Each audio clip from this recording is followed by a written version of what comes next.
right, fanatics. So last couple weeks ago, I asked you guys to talk about your top 5 horror movies that you can rewatch over and over again. And I did my first one last week. I want to do my second one for you guys this week. The Hills Have Eyes from 1977. I can watch this movie over and over again. One of my favorite movies of all time.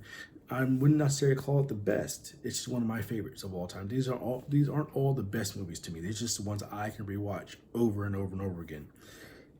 Excuse me. So the Hills of Eyes is directed by Wes Craven, the same person who directed Nightmare on Elm Street, Scream, Last House on the Left, and it was actually Last House on the Left that came out before this one that gave him his credibility to do this movie. And Peter Locke, who was the financier of this one, was like, "Man, I saw what you did. I know I believe in you. I'll get the money. Let's make this movie." So he does it, and here we go.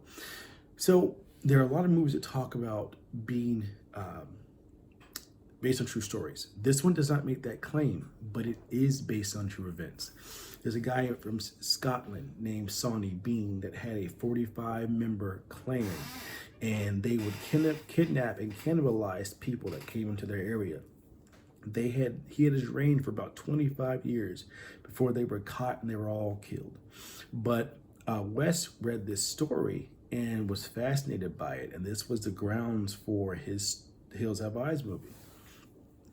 So I was kind of late to the game on seeing this movie. I think I was about 25 when I first saw this movie, and it blew me away. Not so much because of it being utterly amazing, but it was so raw. It's one of for the time of 1977. This movie is raw. It's really gritty. It's really visceral, and it's really in your face. When you watch the movie, you can tell the shots that they use. They shot this in the desert, and you can tell that there wasn't a lot of acting that needed to happen. These people really felt the situations that they were in, because they were in 106-degree weather. They were in the rain. I mean, all the elements were against them throughout this filming, and you can see in different times their levels of exhaustion was real. I mean, this was a real movie, and they were all just, hey, low budget, we're going to take a chance and see what we come up with. So you can tell they put their entire selves into this movie, which shows on screen. When it first came out, it was not the best at box office, but it became a cult classic relatively quickly after being released.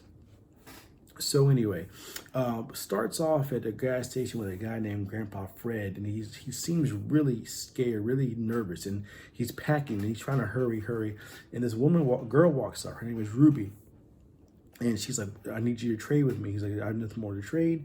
You guys took everything. I'm getting out of here."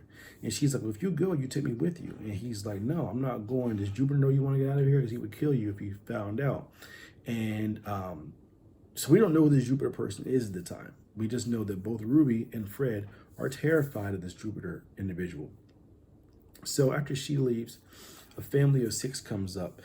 Big Bob and Ethel Carter are celebrating their silver anniversary. So they're supposed to be going to California, but they had to stop off. They wanted to go see these silver mines because Bob wanted to do that for her for their silver anniversary. So he asked the gas station attendant about the mines, and the gas station guy's like, "Look, don't go. There's nothing for you in there anymore. The silver is all gone. Just go on to California and don't worry about those mines." Of course, we wouldn't have a movie if you listened to him. But if you ever get in a situation like that, guys, and the person that works and lives in the area tells you not to go, do not go. It's probably best. You probably have a longer life if you do that.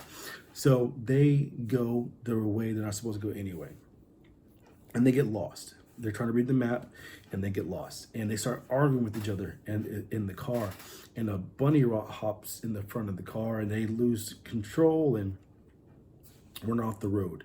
End up busting the axle as they do this. Now, as they're arguing and putting blame on everybody, you can see someone looking at them through binoculars from far away. And so you're like, okay, something's about to go down.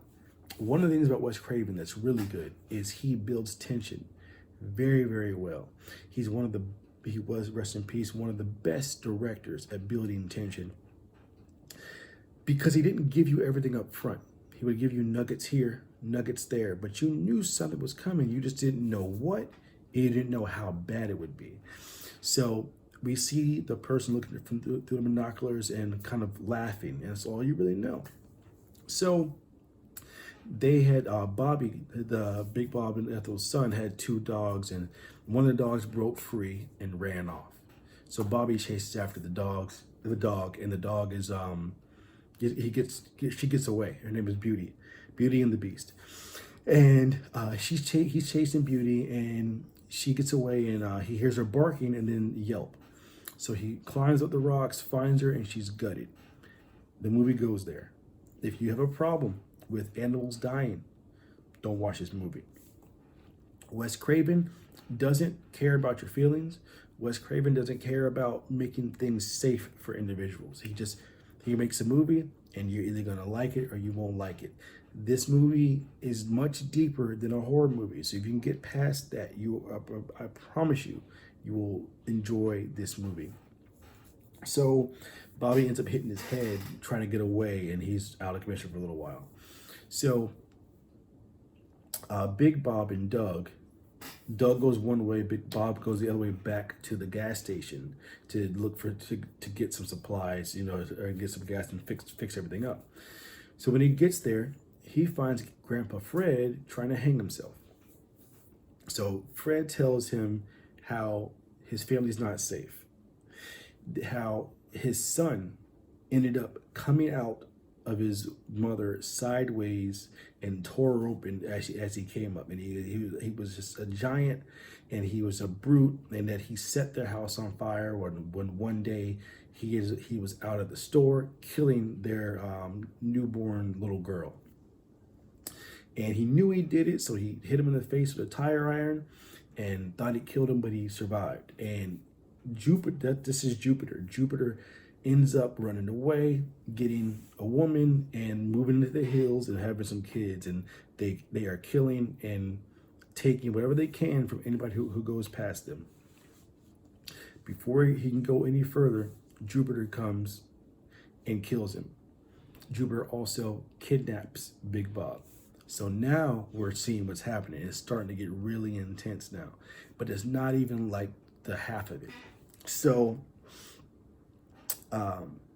they go back to the trailer, and Doug finally gets back, and he finds a whole bunch of stuff, but Bob's not back yet, so people are starting to get worried. And then they hear this explosion, and they hear Big Bob screaming. So they all run to the explosion. One of the hill people were on top of the trailer, hops down. His name is Mars. Him and Pluto go into and Pluto, by the way, is played by Michael Berryman, the cover of that DVD. I've had the pleasure of meeting Michael Berryman. He is a phenomenal guy. He's really, really educated, really, really smart, knows film in and out, and he's just a pleasure to talk to. I talked to him about my upcoming film. I talked to him about how he got in The Hills Have Eyes. We had a very good conversation, and he's an amazing guy. I enjoyed every moment of meeting him. So Brenda was asleep. Everyone else went out. Brenda was asleep, and when everything went down. And this is the scene that just gets super intense, super violent, and you're just at the edge of your seat. What Wes Craven does is he takes good people and strips them of everything, puts them in these terrible situations that they lose everything, and they feel like they've got no other choice but to fight. Do they fight or do they fold? So after this scene happens, which I would urge you guys to see, what's left of the people have to make a decision. We either fight our way out of this or we fold. And during this scene, it's not a funny scene at all, but it's got one of my favorite lines of all time. And I think it's probably one of the funniest lines I've heard. It wasn't supposed to be, But me and my brother watched this together, and we rewound this scene probably 10 times. Baby's fat. You fat. Fat and juicy. It's just every time I hear it, it's hilarious. So the next morning, after everything, all the dust had settled, and who was left, the people that were good and decent were now turning the tables on these evil people that were trying to cause them harm. And it became a what would you do in this situation? And that's what the kind of question, that's what I mean by the movie being deeper. It puts the viewer in a position that we're good individuals until something happens. Like, we're only good to a point. And when is the breaking point where you're going to be put into a position that you gotta fight? It's either you die or fight, and you're not. Most of us are gonna fight if we have to, and in this case, that's what happened. But you can tell that at the end of the movie, the main guy kind of regretted it. You can tell the look at his face, like he realized, okay, I've now become what I didn't want to become. But this movie is I could watch it over and over again. It is one of my favorites. It is one of the best, and it's, like I said, it's by Wes Craven. His second movie, and he knocked out of the park. And a few years later, he had Nightmare on Elm Street. But if you guys have not seen Hills Have Eyes, then I suggest you see this one as soon as possible. If you like this review, leave a like. If you think someone else would like this review, share this video. If you want to see this video, if you want to see more like this, then subscribe to the channel. And I'll see you guys next time.